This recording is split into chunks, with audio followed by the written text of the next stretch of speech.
gente recebe a professora Débora Maris, que vai nos apresentar hoje, discutir e falar sobre o livro Pensar com Profundidade, de Jason Behr.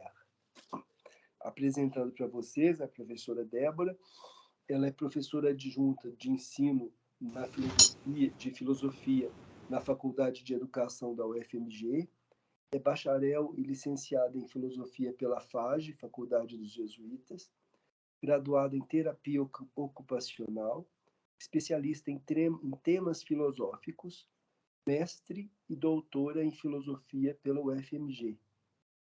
No mestrado, ela se dedicou ao estudo do hábito nas obras éticas e biológicas de Aristóteles. No doutorado, defendeu a relação entre o corpo e o trabalho, na obra da filósofa francesa Simone Weil. Há mais de 10 anos, ela atua como professora de filosofia, possui experiência tanto na educação básica quanto no ensino superior. Atualmente, desenvolve pesquisas relacionadas ao desenvolvimento do pensamento crítico através da arte. Ela coordena o programa Residência Pedagógica de Filosofia na UFMG, além de ser responsável pelas disciplinas de graduação práticas de ensino de filosofia e estágio de filosofia. Débora, você é muito bem-vinda aqui conosco, nós já te agradecemos a sua presença aqui. Te passo a palavra. Muito obrigada, Léo. Boa noite a todos e a todas aqui presentes. É um prazer participar do Filosofia na Praça. Já participei de algumas versões na condição de ouvinte e é muito bom agora estar participando, né, como conferencista aqui nesse momento. Bom, por que eu escolhi, né, esse livro do Jason Behr? Para quem não conhece, esse é o livro, eu não enxergo vocês, não sei se vocês estão vendo o livro.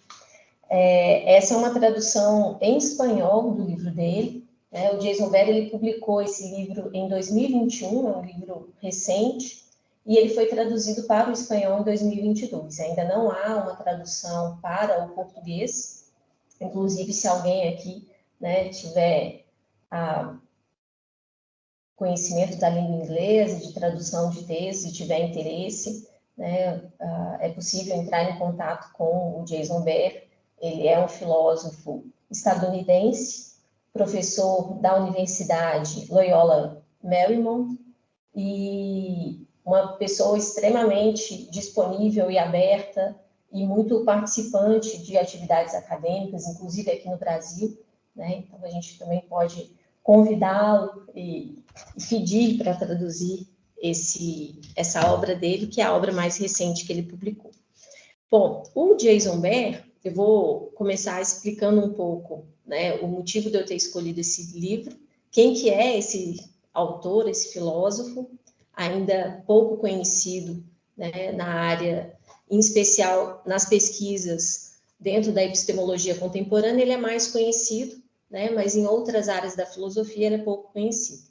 O Behr, ele tem um desenvolvimento de pesquisas na área, ele é uma das principais referências dentro da epistemologia, numa área específica chamada epistemologia das virtudes. Daqui a pouco eu vou falar um pouquinho o que significa essa epistemologia das virtudes.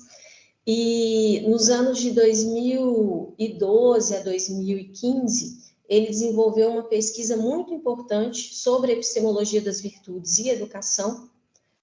Essa pesquisa ela foi financiada pela Fundação John Templeton, que é uma importante agência de fomento nos Estados Unidos.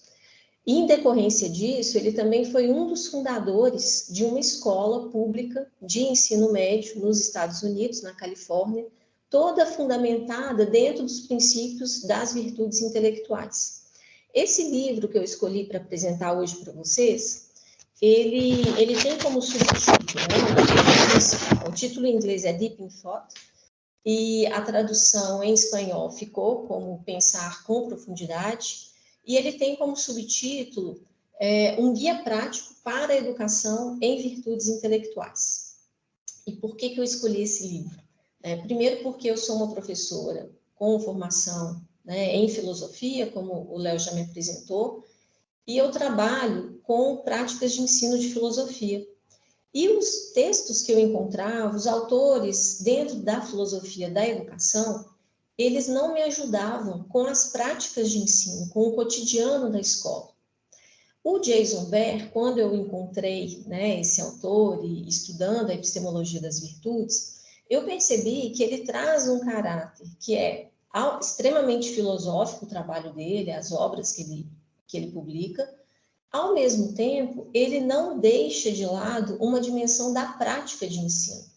Então, ele está pensando a epistemologia das virtudes, mas ele também está em diálogo com a prática educacional cotidiana, em especial na educação básica, com os adolescentes do ensino médio.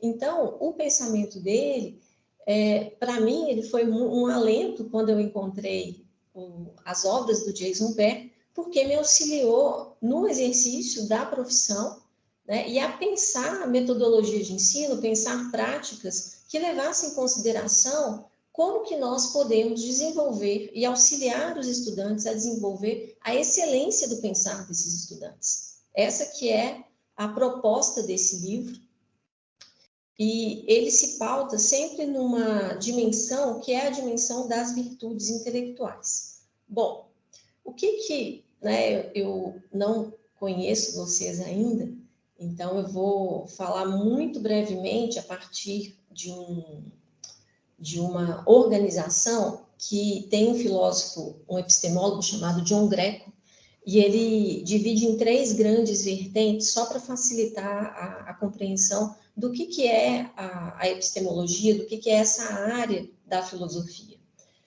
Ele distribui, né, em 3 grandes campos a epistemologia. Existe o projeto mais clássico da epistemologia, que ele vai chamar de um projeto da explicação, que lida com um problema que está presente lá no Teeteto de Platão, que é o conhecimento.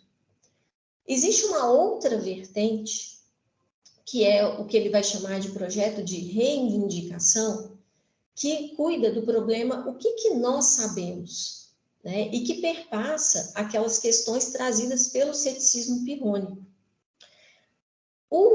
A epistemologia das virtudes, ela não trata nenhuma desses 2 projetos, desses 2 grandes problemas próprios à epistemologia. A epistemologia das virtudes, ela vai tratar de um projeto que ele vai chamar de projeto da recomendação, que a pergunta central da epistemologia das virtudes, de acordo com John Greco, seria como é que nós podemos melhorar a nossa vida ou a nossa situação intelectual. Ou seja, ele não está, né, o problema da epistemologia das virtudes não é mais o que é o conhecimento, nem o que nós sabemos, mas qual é a nossa situação cognitiva enquanto agente epistêmico que somos. Então, como é que nós podemos desenvolver a nossa excelência do pensar? Essa é a grande questão que vai perpassar os teóricos da epistemologia das virtudes. O Jason Behr é um desses teóricos, mas nós temos outros, né? A Linda Zagzebski, por exemplo, é uma autora muito importante nessa área, que a partir do final dos anos 90 começa a debater essas questões relacionadas à epistemologia das virtudes. Então, se a epistemologia das virtudes ela está preocupada com a excelência do nosso pensar, né, como é que nós podemos melhorar a nossa situação intelectual, não podemos deixar de lembrar que esse termo, virtudes, né, ele está muito associado à Grécia, né, às virtudes enquanto areté, e essas virtudes, elas encontram, né, e por que eu estou falando de virtudes intelectuais e não de virtudes morais? Esse é um ponto importante que eu tenho que destacar já no início, antes de entrar em alguns capítulos desse livro do Behr que eu selecionei para apresentar para vocês hoje, porque Aristóteles, em especial na Ética Nicomaqueia, quando ele vai falar, né, das virtudes, muitas das virtudes e muitos dos capítulos da Ética Nicomaqueia são dedicados às virtudes morais. As virtudes intelectuais, lá no texto de Aristóteles, nós vamos encontrar lá no livro 6 da Ética Nicomaqueia. E é uma fala muito específica, quando ele vai dizer que a técne, a episteme, a frônesis, a sophiunus, são virtudes epistêmicas, né?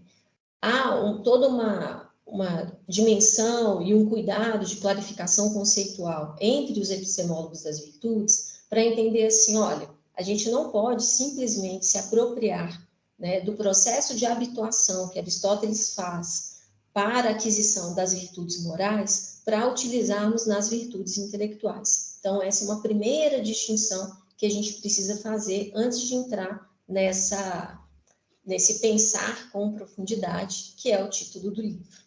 E o Baer, ele segue, dentro da epistemologia das virtudes, uma vertente que é chamada de vertente responsabilista, ou seja, as nossas virtudes intelectuais, a excelência do nosso pensamento, ela compreende aquelas qualidades que podem ser cultivadas por meio da habituação, né? Existem outras vertentes, como a confiabilista, que vai falar das nossas faculdades cognitivas, como a visão, a audição, a memória, né? Não é disso que se trata o Jason Baer. Então, ele está pensando qual é o processo de habituação pelo qual nós passamos para a gente desenvolver a nossa excelência do pensar. Então, já passando para a introdução do texto, nesse livro, o Baer, ele já começa dizendo assim, para quem que é direcionado esse livro? Né? Eu acho que a minha introdução já deu alguns elementos aqui.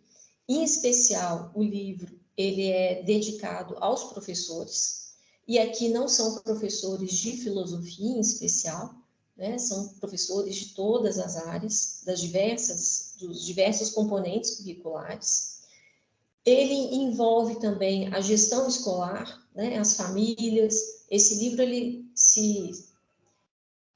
pode ser, né, lido e compreendido. As discussões que ele traz são discussões que podem nos auxiliar nessa excelência do pensar, sejamos nós enquanto educadores ou enquanto pensadores, né? Como que eu posso desenvolver a minha excelência do meu próprio pensamento, né? Então, aqui tem um elemento da epistemologia das virtudes que ele é muito importante, que é um elemento da metacognição, ou seja, como eu penso o meu próprio pensamento, como que eu reflito sobre as minhas dificuldades e as dificuldades do meu estudante, né? Como que eu posso desenvolver os meus, né, e compreender os meus comportamentos, os meus sentimentos, as minhas ações diante do meu processo de ensino-aprendizado, né?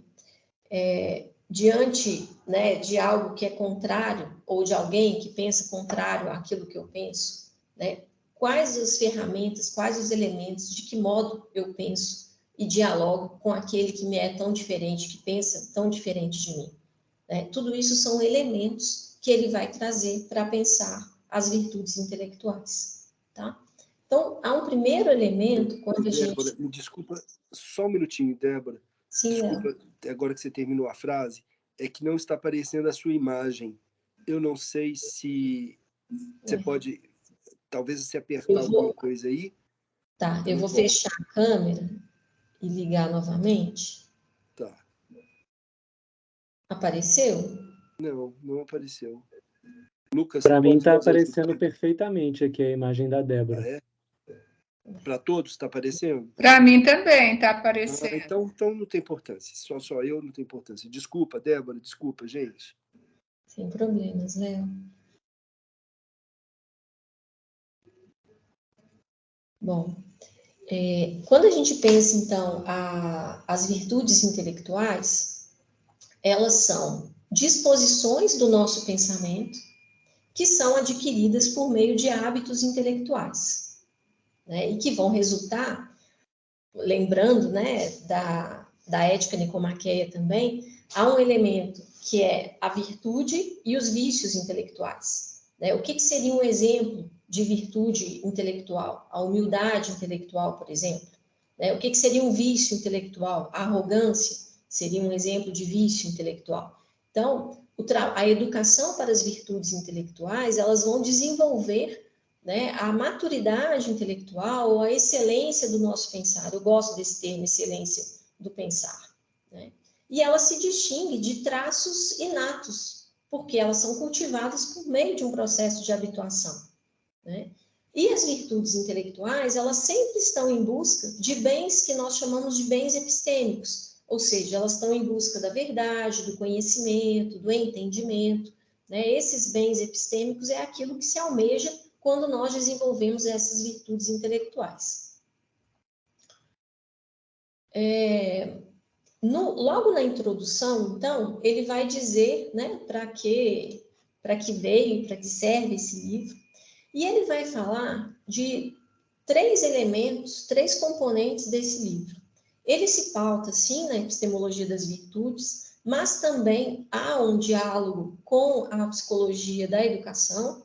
Por exemplo, quando nós falamos de motivação intrínseca e motivação extrínseca, quando nós falamos de mentalidade de crescimento ou de mentalidade fixa, esses são termos, né, que vêm lá da psicologia da educação, e ele também traz elementos da própria experiência dele como fundador dessa escola pública nos Estados Unidos a partir desses princípios das virtudes intelectuais, né? Então, tem uma dimensão filosófica e tem uma dimensão da prática de ensino, com formação de professores também, que é a prática dele.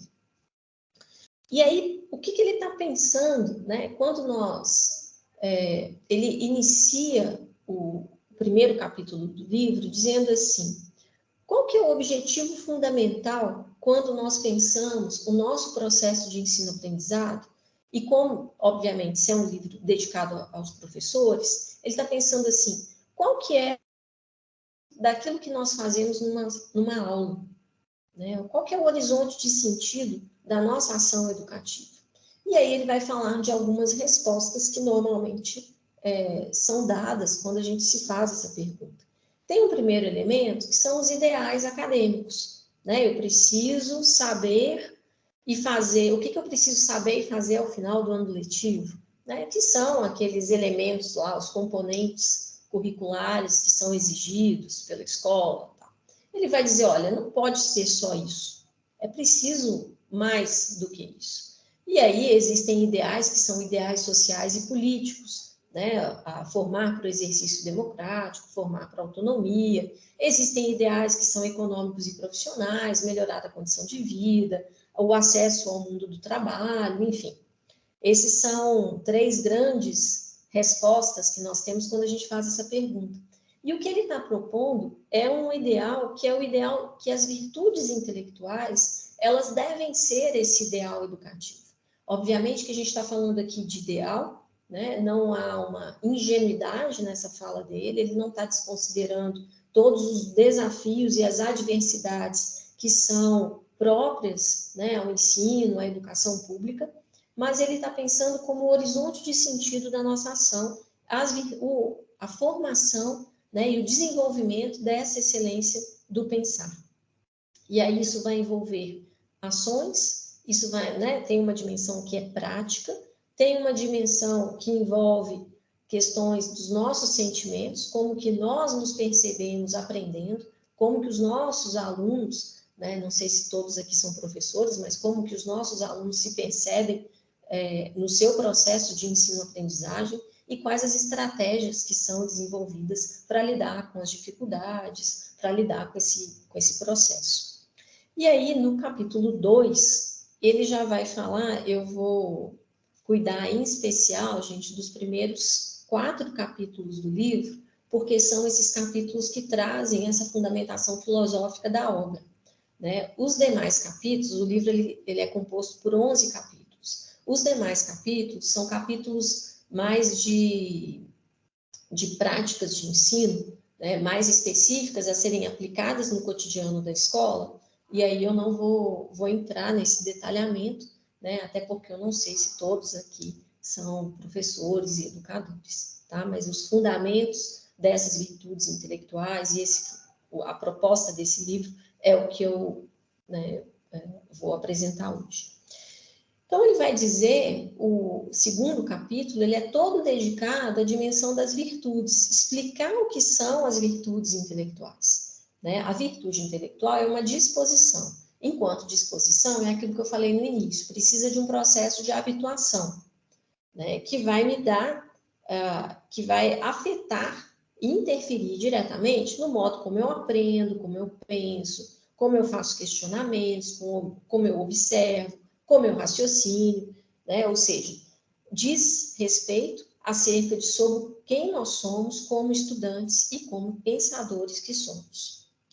Então, isso é a principal dimensão das virtudes intelectuais. E aí tem essa polarização, né, entre as virtudes no sentido da nossa excelência, do nosso pensar, e os vícios intelectuais em relação às nossas deficiências. Obviamente, isso não é uma distinção categórica, né? Uma vez que nos tornamos excelentes no nosso pensar, a gente não tem vício, né? Não é desse modo, porque nós convivemos com vícios e virtudes, né, em graus diferentes. Isso é importante ser destacado. E uma outra dimensão é que nós não podemos unir como algo, né, idêntico virtudes intelectuais e virtudes morais. Ou seja, a pessoa ela pode ser um excelente pensador, né, ter a sua capacidade de raciocínio, o seu rigor intelectual, a sua profundidade intelectual, a sua capacidade de fazer boas, importantes perguntas, ela pode ter isso muito bem desenvolvido, mas isso não significa que essa pessoa ela é virtuosa moralmente, né? Ela pode desenvolver todas essas capacidades e isso não estar associado diretamente às virtudes morais, tá? Então, isso também é uma outra questão que que a gente precisa deixar claro aqui. Embora, obviamente, uma pessoa que nós sabemos das interferências, né, em relação às nossas virtudes intelectuais nas nossas virtudes morais, mas não é uma coisa totalmente dependente da outra. Tá? E aí, quando a gente fala da estrutura dessas virtudes intelectuais, a primeira característica que essas virtudes têm é que elas são virtudes específicas. Por exemplo, existe uma característica que é a coragem intelectual. O que é coragem intelectual? É a capacidade de eu lidar com os meus medos, né? Os meus medos, por exemplo, na sala de aula, de eu fazer uma colocação que é distinta daquilo que os demais estão pensando. Eu preciso saber lidar com os meus medos do que os outros vão pensar de mim, medo de fazer perguntas, medo de expor aquilo que eu não sei, medo de expor as dúvidas que eu tenho. Tudo isso são dimensões, né, dessa virtude da coragem intelectual. Essa virtude ela é diferente de uma outra virtude, como a virtude da abertura mental. Né? Ser mente aberta significa o quê? Eu pensar sobre diferentes perspectivas. Ou seja, cada virtude ela vai ter características próprias nesse contexto de aprendizagem. Um outro elemento das virtudes é o elemento da motivação. Nós podemos ter o nosso desenvolvimento dessas virtudes associados às motivações, por exemplo, de nota? Podemos. Só que essas motivações, elas são motivações extrínsecas, né? São motivações que, se você passar de ano, eu vou te dar tal coisa, né? Eu faço esse estudo para passar no vestibular, né? Tudo isso são motivações exteriores ao próprio sujeito que conhece, né? E aí, por isso que ele traz algumas pesquisas associadas à psicologia da educação, porque ele vai falar da importância das motivações intrínsecas. Ou seja, eu estudo aquilo, dentre outras coisas, pelo meu desejo de conhecer, né? Não por algo exterior a esse próprio desejo. E essa motivação extrínseca ela é muito potente para o desenvolvimento das virtudes intelectuais. Isso me leva, né, a assumir riscos, fazer perguntas, ter uma postura extremamente curiosa diante do conhecimento, né? Isso me faz, muitas vezes, evitar pequenos erros, né? Ter mais cuidado, ter mais rigor, buscar mais profundidade. Então, essa é uma dimensão importante também das virtudes intelectuais. Um outro elemento das virtudes intelectuais é a dimensão do juízo, a dimensão judicativa, ou seja, é eu desenvolver o como, quando, com quem, em que momento eu vou, né, exercer essas virtudes. E aqui é importante também eu frisar que o desenvolvimento dessas virtudes, ela se dá dentro de um projeto de educação, né? Existe um grupo de pensadores da Universidade de Harvard, chamado Projeto Zero, e eles usam um termo que é cultura do pensamento. Como que nós podemos criar uma cultura do pensamento em sala de aula? Né? E isso pensando o universo da escola como um todo, né? A cultura da escola como um todo. Não apenas um movimento de um professor, não sou, né, eu, como professora de filosofia, que dou aula, que ministro aula na escola uma vez por semana, que vou ser responsável por todo esse processo. Né? Isso implica todo um movimento, uma articulação com os demais professores da escola, né, com o projeto da escola como um todo, para que isso se efetive.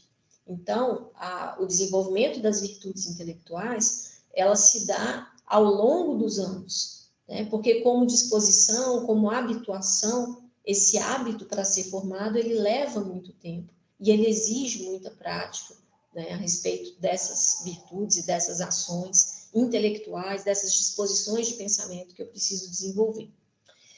E aí, no capítulo 3, ele vai dizer das virtudes chaves. Existem muitas virtudes intelectuais, mas ele categoriza 3 grandes grupos de virtudes quando a gente fala nesse processo de ensino-aprendizado.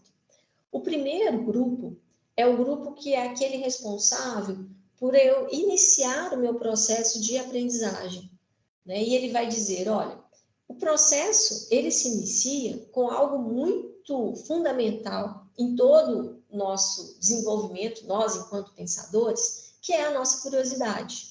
Ou seja, o que me motiva a aprender? Né? Essa pergunta, ela vai ser fundamental para eu iniciar o meu processo. Né? Eu só vou pensar acerca de alguma coisa se eu tiver esse elemento, que é o elemento da curiosidade. Então, esse é um primeiro movimento que me leva a aprender. A segunda virtude intelectual que ele vai colocar é da autonomia intelectual, ou seja, como que eu posso pensar por mim mesmo e formar os meus próprios pensamentos?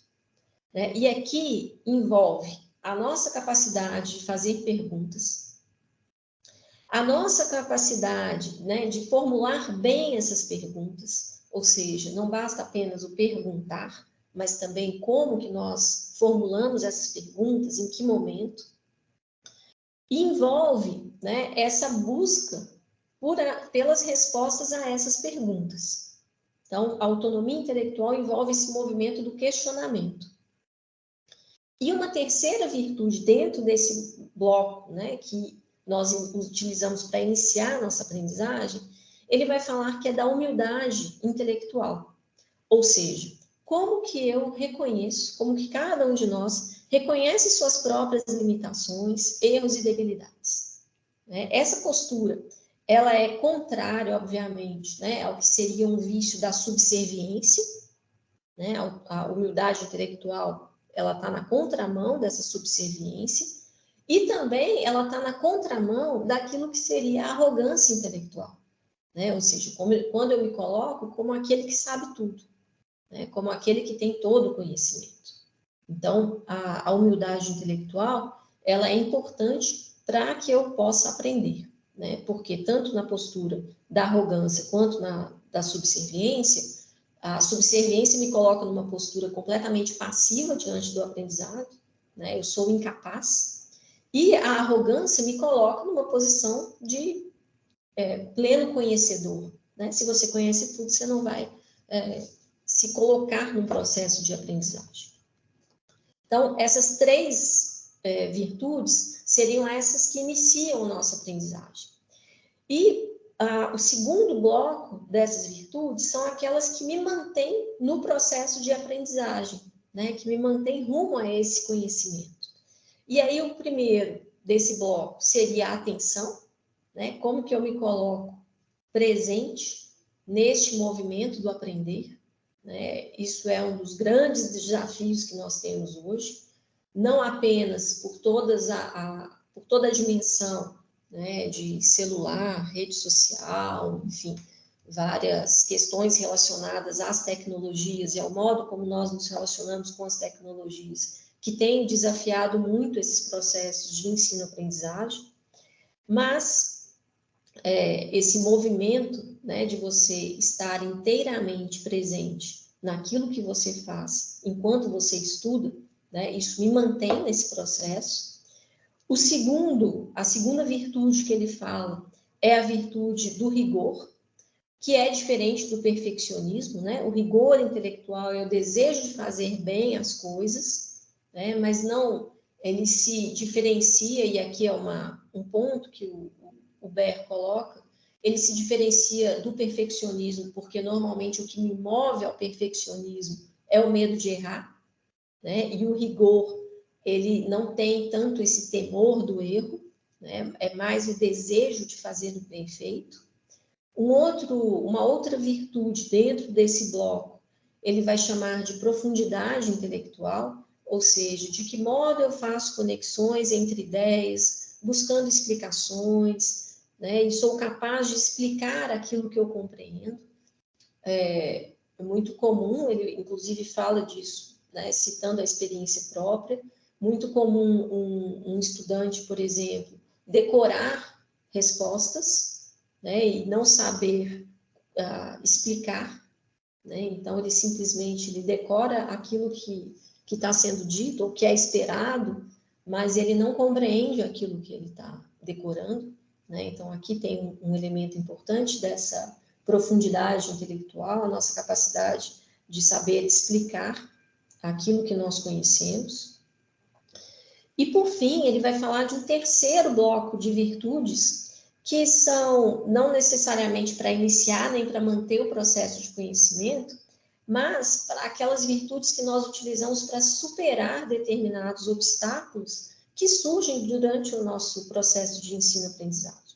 E aí o primeiro, ele vai chamar de abertura mental, né, ou mente aberta, que é a nossa capacidade de pensar sobre diferentes perspectivas e nos colocarmos, né, em situações que a gente tem a habilidade, né, de se colocar na posição do outro, por exemplo, ou de pensar de diferentes modos aquilo que para nós não é tão confortável, né, uma resposta, quais são as possíveis respostas a determinados problemas. Uma segunda virtude nesse bloco, né, de superação de obstáculos seria a coragem intelectual, ou seja, como que eu sou capaz de superar ou de regular o meu medo diante daquele desconhecido, né, diante do meu não saber, diante de um pensamento que é muito diferente do pensamento daquele que está instituído, por exemplo.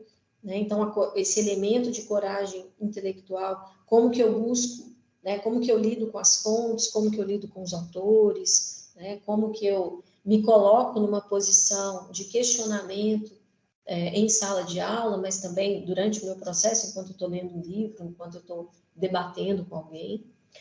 E, por fim, ele vai falar da tenacidade, né? Que é a nossa capacidade de assumir desafios quando esse processo ele se torna difícil, né? Isso envolve a tenacidade, como que eu permaneço estudando, né? Quando eu tenho um embate ali, algo que me é muito desafiador, né? De que forma eu supero, eu crio estratégias para superar esses obstáculos, ou eu simplesmente, né, largo, e o que seria uma postura viciosa, contrária à tenacidade? Né, seria a mera desistência diante dessa dificuldade. Claro que a desistência em determinados processos, ela cabe, mas nesse processo de ensino-aprendizagem, às vezes o texto é muito difícil, e aí eu desisto desse autor, eu desisto de ler o texto. Né? Isso seria um vício intelectual. Por outro lado, quais são as estratégias que eu vou utilizar para enfrentar essa dificuldade diante de um texto? É uma dificuldade com a tradução, é uma dificuldade de compreensão daquele conteúdo, é uma dificuldade de compreensão dos pressupostos desse autor, eu vou buscar ajuda como? Eu vou pedir ajuda a um colega, eu vou pedir para o professor me dar, né, algum material extra, de que modo eu vou enfrentar esses obstáculos. Então, esse é o elemento da tenacidade. Então, esses seriam os 3 grandes blocos, né? E por que ele fala dessas 9 virtudes? Por que ele nomeia essas 9 virtudes? Porque para ele é interessante que no processo, né, quando nós estamos dando aula, ele vai dizer da importância da gente nomear essas virtudes, né, e identificar essas virtudes nos estudantes também. Ele vai falar, num dos capítulos, que eu não vou trabalhar com ele hoje, mas ele vai falar da importância dessa linguagem relacionada às virtudes intelectuais. Né? Quando que eu sei que a minha ação, eu enquanto estudante, quando que eu sei que a minha ação ela é corajosa intelectualmente? Quando que eu sei que a minha postura ela demonstra uma humildade intelectual? Quando que eu sei que o exercício que eu estou fazendo é um exercício de mente aberta, de abertura mental? Então, esses elementos, eles precisam ser introjetados na dinâmica da escola, para que esses estudantes eles possam compreender, né, esses termos possam ser usuais, né, dentro desse processo da excelência do pensar, dessa construção dessa excelência junto aos estudantes. Então, e no próximo capítulo que eu vou trabalhar, ele fala dos princípios, né? Por que falar desses 3 blocos de virtudes, né? E por que dizer que as virtudes intelectuais elas devem ser um ideal educacional? Por que isso é importante, né? Quais são os argumentos que ele utiliza para sustentar isso que ele está dizendo? E aí ele vai falar de 10 princípios, né? E o primeiro princípio é entender que esse processo de habituação, ele é um processo, ou seja, ele leva tempo, ele exige dedicação, ele exige colocar a proposta de ensino, né, que seja uma proposta acolhedora dessas virtudes e que nessa proposta o estudante ele possa desenvolver essas virtudes. Então, para isso, ele tem que saber o que são as virtudes, né, o modo como eu organizo a minha disciplina, ela tem que levar em consideração alguns momentos, né, que são momentos de exercício dessas virtudes intelectuais. E isso se dá a longo prazo, né? E aqui, no Brasil não existe muito isso, mas nos Estados Unidos e na Europa, vocês vão encontrar alguns materiais, não com esse termo, virtudes intelectuais, mas eles usam o pensamento crítico, como se fosse uma caixa de ferramentas ou um cursinho rápido que você faz, aprenda pensamento crítico em um curso, né? Isso é uma grande bobagem, né? Isso é impossível de ser realizado. Por quê? Porque o desenvolvimento da nossa habilidade de pensar é algo contínuo, né? Não se dá num curso, num mero curso. Então, a todo momento, o Jason Behr, ele resgata essa dimensão, né, das virtudes intelectuais como um processo a longo prazo. Não dá para eu fazer, né, eu aprender racionalmente isso se eu não aplico no meu cotidiano. Um outro elemento é o elemento da atividade, ou seja, envolve sempre uma agência desse sujeito que conhece, né? Essa capacidade envolve a motivação, e muitas vezes a motivação intrínseca desses sujeitos, desses estudantes que estão conhecendo, né? Desse pensador. Um terceiro princípio é o princípio da profundidade. E isso é um elemento muito complicado quando nós pensamos na educação básica, o volume de componentes curriculares que nós temos para ministrar com os estudantes. Porque, normalmente, nós não temos uma profundidade naquilo que a gente trabalha, né? Então, por exemplo, hoje cedo eu fiz uma visita técnica com os estudantes do estágio do curso de filosofia. E o diretor que nos recebeu, ele dizia assim, olha, é muito difícil a gente cumprir com as determinações curriculares, né, com todos aquela grade, aquela lista que nós temos que cumprir, porque nós não temos tempo hábil. Então, e ele falava de uma estratégia, né, que essa escola específica utilizava. Então, você vai aprender as revoluções, né, todos os movimentos revolucionários no Brasil, são muitos movimentos. Por que esse estudante ele precisa ter esse volume imenso desses movimentos revolucionários? Não seria melhor ele trabalhar os fundamentos, né, da revolução, da independência, esses fundamentos que estão, né, que são elementos presentes nesses diversos movimentos, para instrumentalizar o estudante, né, para que ele tenha conhecimento, para quando ele for estudar um movimento específico, ele compreenda esses elementos, né? Então, aqui, essa profundidade é algo que normalmente a gente vai ter muito problema de aplicar isso no contexto da educação básica, né? Porque não dá tempo.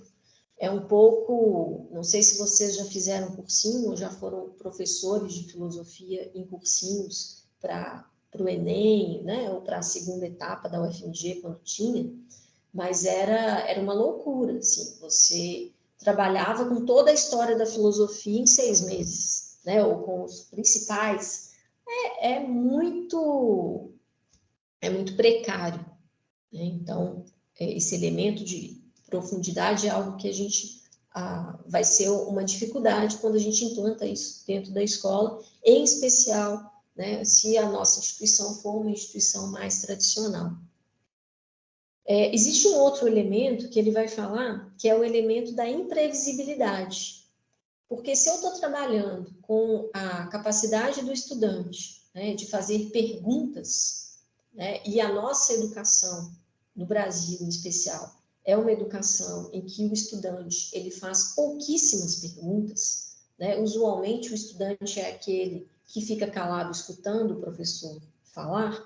Quando eu mudo esse modelo, né, para dentro desse horizonte das virtudes intelectuais, por exemplo, esse estudante, dentro de um ambiente de segurança, ele vai questionar muito mais, ele vai colocar perguntas, né? E como que eu acolho essas perguntas?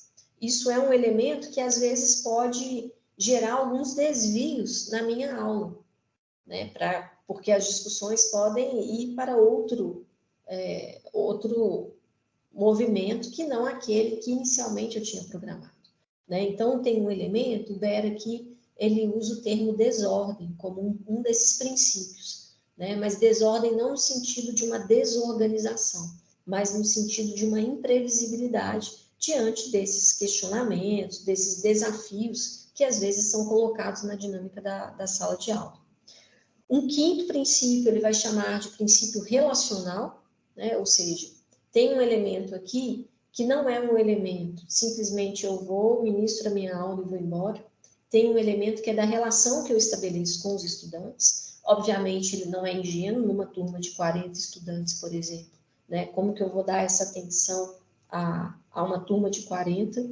Em especial, para quem ministra aulas de filosofia, que tem muitas turmas, porque normalmente é uma aula por semana, você tem uma dificuldade de estabelecer uma relação, né, mais próxima com os estudantes, imposta inclusive por essa dimensão do tempo, né? Um professor de filosofia, às vezes, ele trabalha em 2, 3 lugares, ele tem 300 alunos, né, e fica muito difícil de estabelecer essa relação.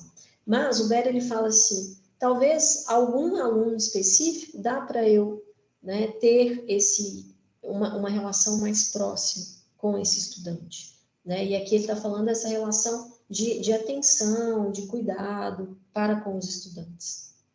Um sexto princípio, ele vai falar, que é um princípio também relacionado ao anterior, que envolve quais são o conhecimento do professor em relação aos interesses dos estudantes, né? Considerando, obviamente, a idade, o contexto social, quais são esses interesses desses estudantes e de que modo esses interesses eles podem estar articulados nesse movimento do aprendizado. Um sétimo princípio, ele chama de colaborativo, né? E aqui a colaboração é uma crítica que ele está fazendo a ambientes escolares extremamente competitivos, em que há sempre uma dimensão meritocrática como o horizonte, né? Ele vai falar que isso desfavorece muito a motivação intrínseca dos estudantes, né? Cria um ambiente de disputa muito mais do que um ambiente de colaboração. O 8º princípio, ele fala de uma pluralidade de práticas que estão envolvidas quando a gente fala, né, de ensinar virtudes. E aí são práticas pedagógicas, são esses princípios filosóficos pautados, né, nessas virtudes intelectuais que ele está propondo, mas também a nossa postura diante dos estudantes.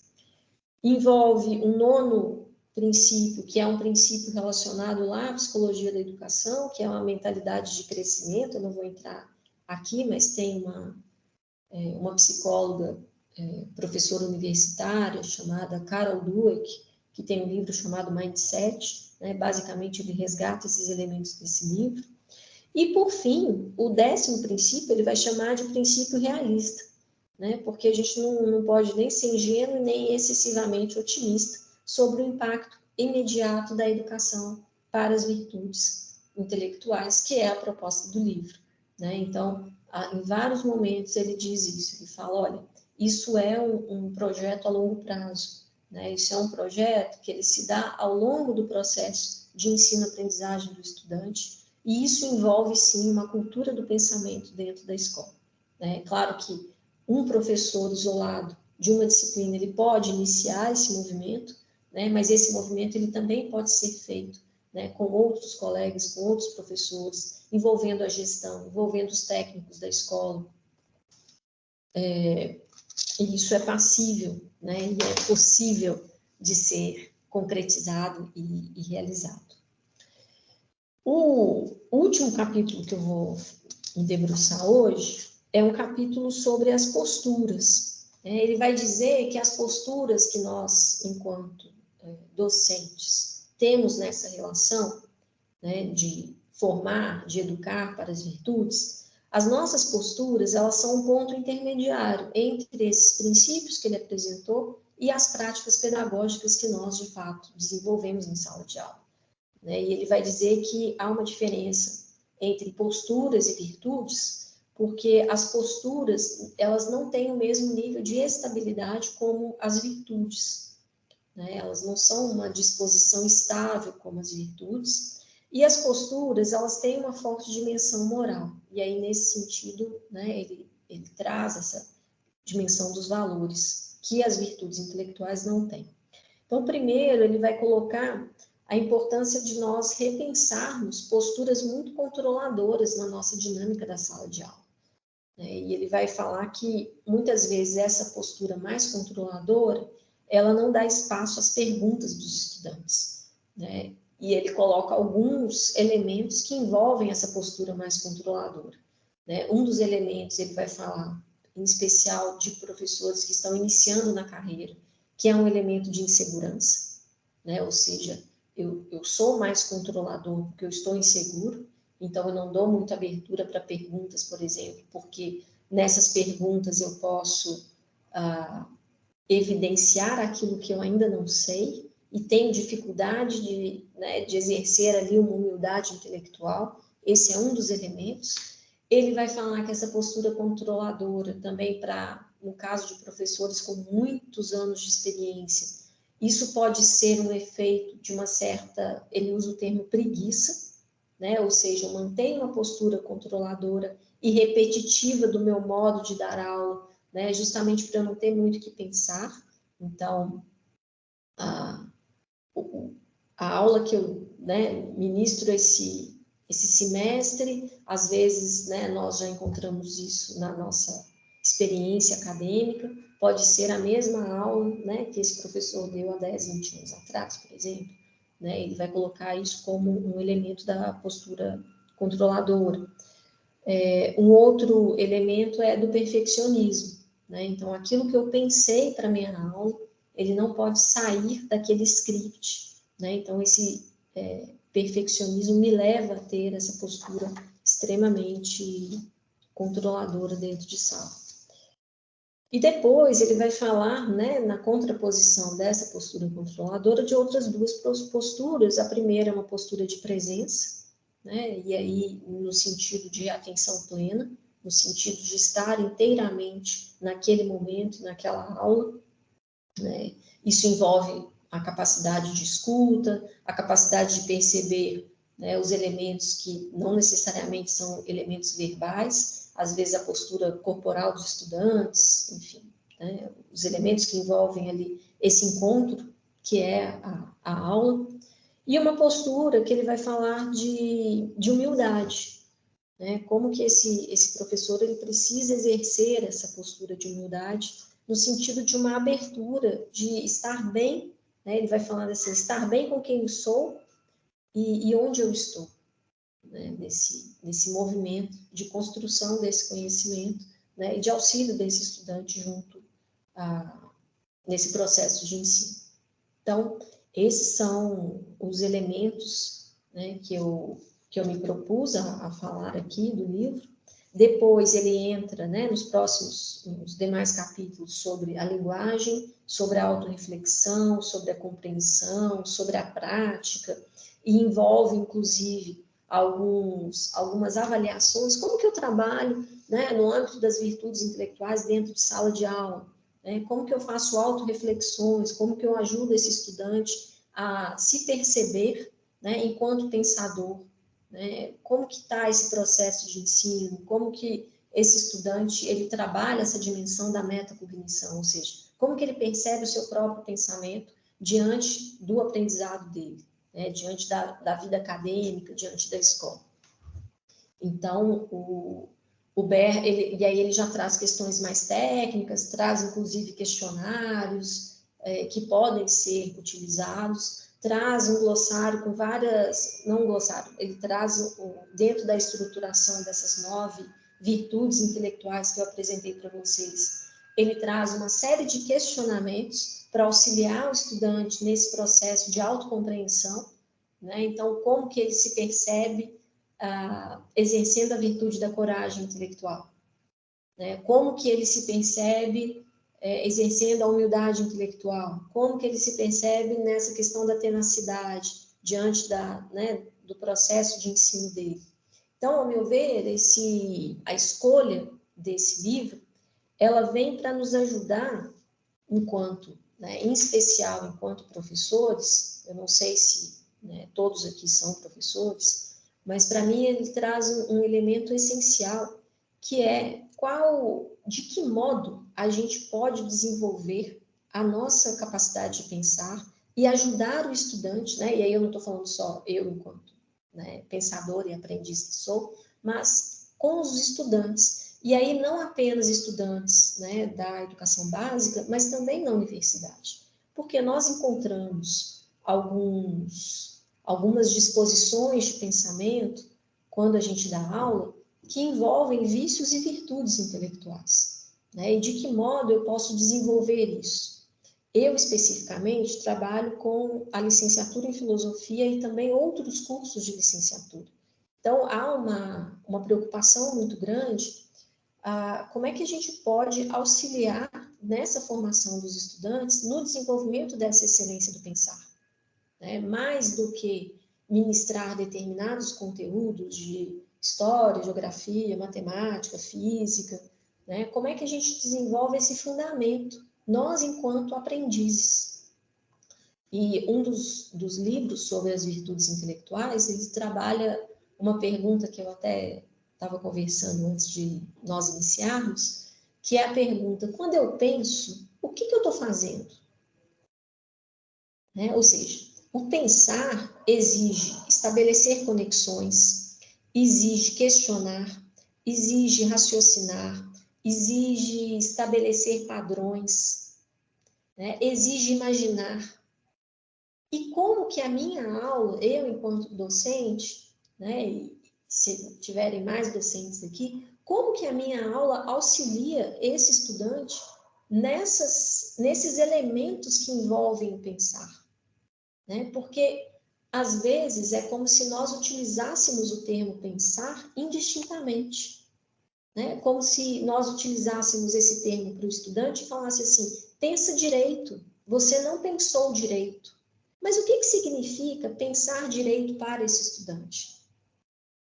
Né? Eu lembro uma aluna que eu tive que trabalhava na educação infantil, e ela dizia que ela, enquanto estagiária, viu a professora xingar uma criança porque o caderno dela não estava caprichado. E aí ela dizia que falta de capricho, que falta de capricho, e a criança tinha muito medo dessa professora. Até que a professora foi buscar alguma coisa fora da sala e esse estudante essa criança foi até a estagiária e disse assim, me explica, o que é capricho? Eu não sei o que é capricho.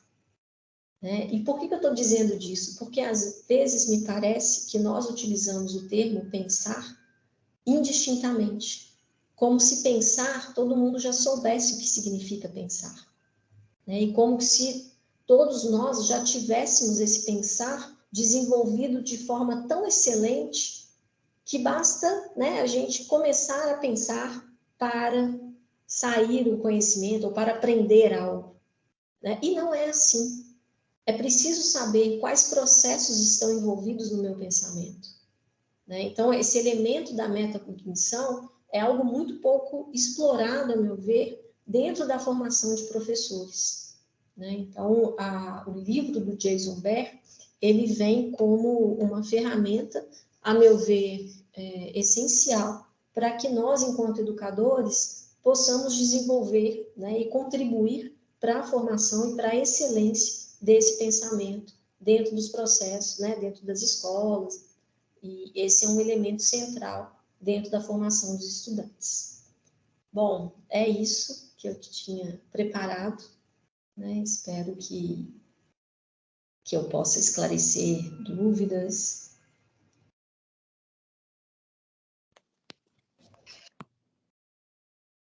Muito obrigado, Débora. Muito obrigado por essa palestra que você deu para a gente, de um tema assim que me faz pensar. Antes de passar para o Luca, que vai perguntar para o público, né, que vai intermediar as perguntas, eu tinha uma pergunta aqui que eu queria fazer, já fazendo algumas observações, né? Então, sem antes deixar de te agradecer por essas iluminações que você dividiu conosco. A minha pergunta é muito assim, bom, isso que a Débora está falando me faz pensar também no aprendizado como se fosse sendo também aprendizado da vida. Não sei se é porque na minha idade eu fico pensando, gente, será que eu estou aprendendo realmente a viver? Já está na hora de eu escutar um pouco e ter alguns métodos de atenção com os sinais que a vida já me deu e me dá assim repetitivamente, né? Então assim me fez ir muito longe, na verdade, essa sua palestra. Me fez pensar assim no dia a dia, por exemplo, no dia a dia diante dos outros, o que eu aprendo e o que eu apreendo, né? A parte da escuta, a parte da atenção, a parte dos critérios com que eu recebo as informações que as pessoas vão me dando. É como se eu quisesse dizer assim, eu vou ser um pouquinho longo sem ser muito. É como se eu dissesse assim, o dia a dia é um texto para estudar. Tem um contexto e tem um texto que é o próprio dia, né? Então, assim, quando eu sou um estudioso e me debruço sobre um texto e quero aprender o que aquele texto me fala, a vida também me fala. E os dias que eu vivo também me falam. Como que eu leio esse texto, né? E também no trabalho, né? Você falava aí, também no contato comigo mesmo. Você falava assim, que o autor, em determinado momento, diz quais sentimentos eu estou tendo diante deste momento de aprendizado. Quer dizer, uma verificação interna também, né? Quando você também fala de valores como a humildade, porque a curiosidade, são posições que eu posso, eu sabendo diante delas, eu sabendo da existência delas e do valor que elas têm, eu posso cultivá-las, estimulá-las mais dentro de mim, né? Então, assim, há também uma educação interior para preparar o meu aprendizado, né? Então, quando você fala assim, que elementos estão envolvidos no meu pensamento, né? Então, eu queria dividir essas observações com você e saber, o autor fala sobre o dia a dia também? Ou então, ainda, você acha que no dia a dia a gente pode aproveitar essas observações dele? E de que forma? Ótimo, Léo, obrigada. De fato, assim, são questões que envolvem todo o nosso processo de autoconhecimento. Falar em virtudes intelectuais é falar sobre a nossa postura diante da vida, né? Quando você fala da nossa vida como esse texto, é exatamente isso, né? Que as virtudes intelectuais, elas se propõem. Quando nós, por exemplo, né, lidamos com fake news, lidamos com as questões políticas, tudo isso envolve essa dimensão das virtudes intelectuais. Mas claro que esse autor, ele está pensando numa educação dentro da escola, né? Ele está pensando os processos educativos no contexto da educação básica, né? Em especial na formação de pré-adolescentes e de adolescentes.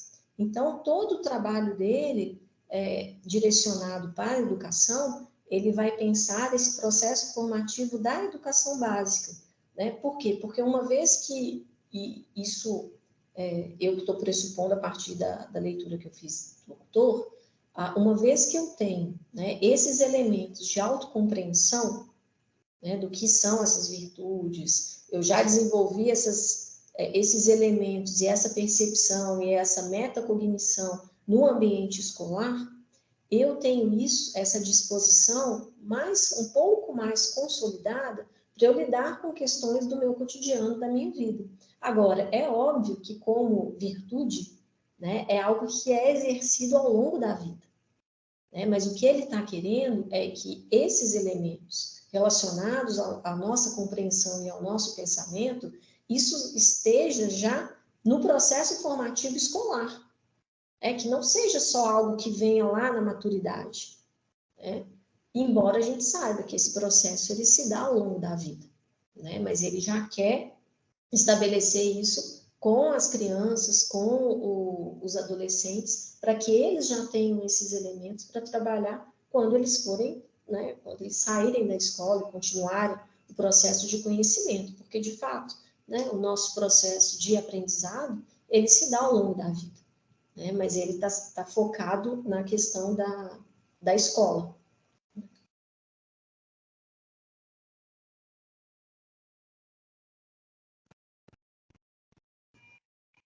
Obrigado. Eu passo a palavra, então, para o Luca, né? Boa noite, Débora. Boa noite a todos os nossos espectadores. Abro o espaço, então, agora para perguntas. Quem quiser fazer pelo chat, pode escrever. Quem não tiver conseguindo acessar o chat, sinta-se à vontade para ligar o microfone, ligar a câmera e fazer perguntas diretamente para a professora Débora.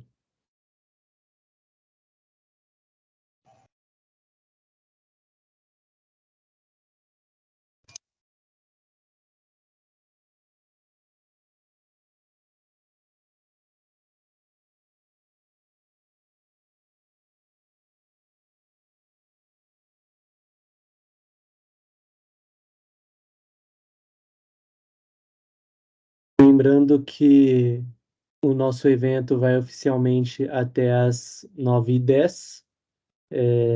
Então, se não houver perguntas, eu posso passar a palavra para o professor Leonardo fazer as considerações finais, ou então posso abrir o espaço para a própria Débora falar um pouco mais sobre algum ponto da apresentação dela, e aí a gente vê como continua. Aqui apareceu uma pergunta da Rita Gonçalves.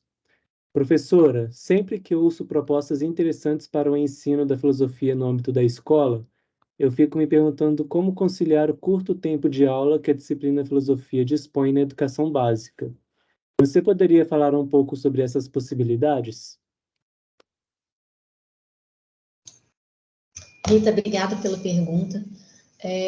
Um elemento que eu tenho conversado bastante com os professores de filosofia da educação básica com os quais eu trabalho é a dimensão de projetos, né? O que não é algo interessante se nós pensarmos que essa dimensão de projetos, ela não é contínua na escola, né? Mas, quando pensamos essa dimensão interdisciplinar e os potenciais que a filosofia tem para trabalhar de forma interdisciplinar, nós poderíamos estender um pouco mais, né, as discussões e a profundidade desse ensino de filosofia. Então, nós temos aqui uma questão que é, se, por exemplo, né, trabalhássemos juntamente com os professores de História, Geografia e Ciências Sociais, nós teríamos, né, não mais uma única aula por semana, mas nós poderíamos ter um pouco mais de aula, né, 1 ou 2 aulas, ou 3 aulas a mais, se trabalhássemos de forma interdisciplinar. O grande problema dessa minha proposta é como que será feito o pagamento desse professor, que muitas vezes recebe por hora aula, né? Ou seja, ele vai ter que fazer trabalho gratuito na escola, né? Esse é um grande problema que nós temos. Temos escolas, por exemplo, que se reúnem para fazer grupos de estudo ou grupos de leitura, né, de determinados textos filosóficos, por exemplo, né? E aí há um acordo junto à gestão escolar, e aqui eu estou dizendo de escolas públicas, tá, gente? As escolas particulares, dependendo do tamanho dessa escola e da proposta dessa escola, o professor, às vezes, tem condições de ministrar, né, 2 aulas por semana e não só uma, e fazer projetos interdisciplinares. Mas nas escolas públicas, esses projetos interdisciplinares, a meu ver, eles são uma brecha para que a gente tenha um número maior de aulas, né? Em especial, se nós pensarmos os itinerários formativos sendo utilizados, né, pelos professores de filosofia para trabalhar com determinadas questões específicas. Isso também seria uma outra possibilidade.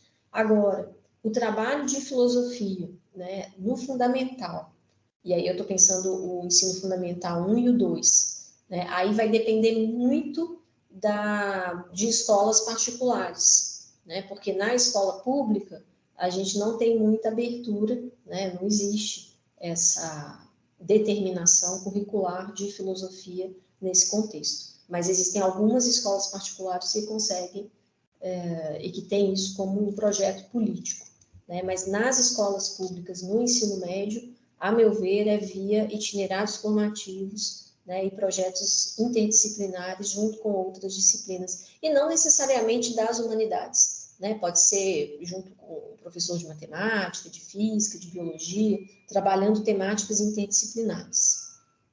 Espero que eu tenha te respondido, Rita. Obrigado, Débora. Mais alguma pergunta?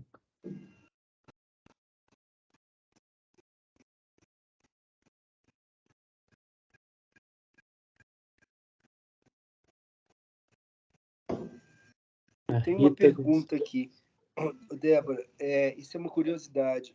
Com a mudança de governo, está havendo uma mudança nas diretrizes, não diria diretriz, mas já está havendo alguma mudança como a educação está sendo conduzida na área da filosofia? Ainda não, Léo, né? Existe todo um repensar a Base Nacional Comum Curricular. Eles não vão revogar a base, mas eles vão repensar a estruturação, né, curricular dessa base, mas isso ainda está muito incipiente, nós não temos, isso não chegou às escolas ainda, nós ainda estamos sob a determinação dessa base, desses itinerários formativos, isso ainda não se modificou nas escolas. E no governo anterior houve uma mudança muito grande na área, no ensino, nos caminhos do ensino da filosofia?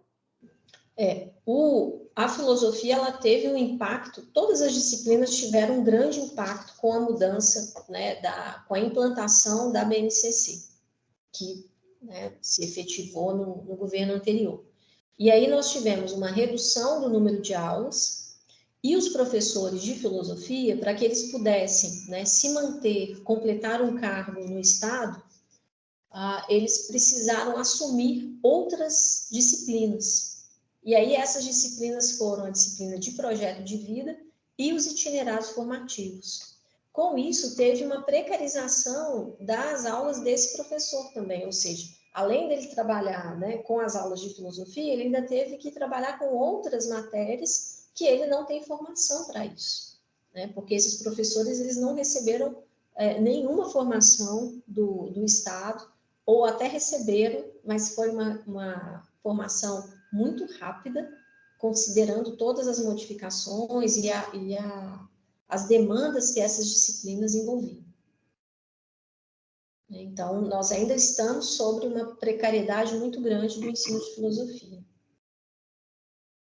Compreendo. Há luzes que indicam alguma mudança ou ainda não?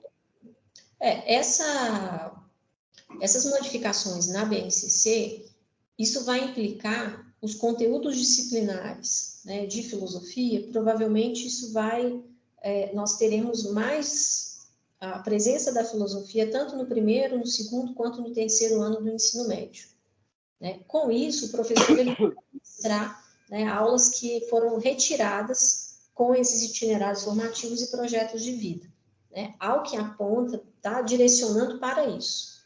Então, nós teremos mais aulas de filosofia, não mais no sentido de mais do que uma aula por semana, né, mas mais no sentido da presença no primeiro, segundo e terceiro ano.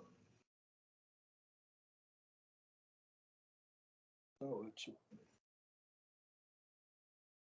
Não sei se tem mais alguma pergunta.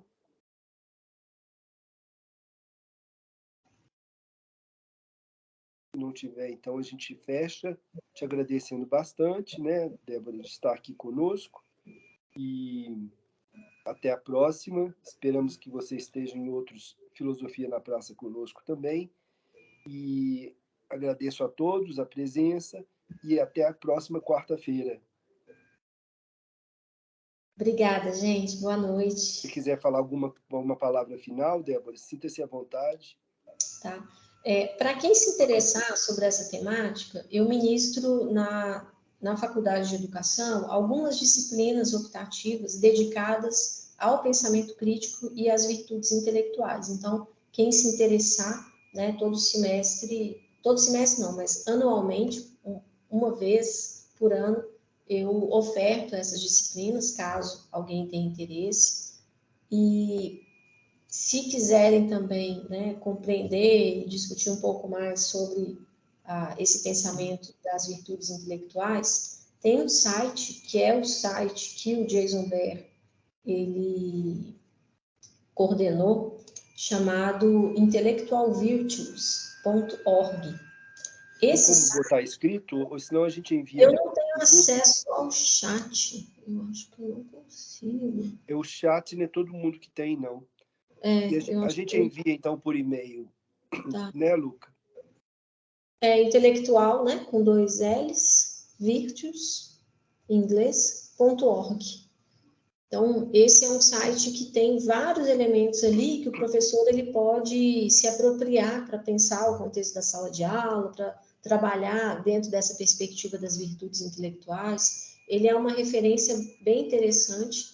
E tem um outro livro do Jason Behr chamado Cultivating Good Minds, que nesse site que eu estou dizendo, ele está disponível também, né? Então, ele é todo direcionado para professores, gestores e familiares. Então, é uma linguagem bem simples, diferente, né? Esse livro, o Pensar com Profundidade, também, ele traz uma linguagem simples, mas ele é muito rico de discussões, né, com outros autores, ele traz um grande volume de referências. Esse outro, Cultivating Good Minds, ele é mais simples, né? Então, também é uma ferramenta interessante para quem se interessar sobre essas discussões e virtudes intelectuais. Tá ótimo. Muito obrigado, né, mais uma vez. Boa noite a Débora, ao Luca e a todos. Boa noite. Obrigada. Boa noite, gente. Até semana que vem. Boa noite, obrigada. Obrigada, Débora. Eu que agradeço.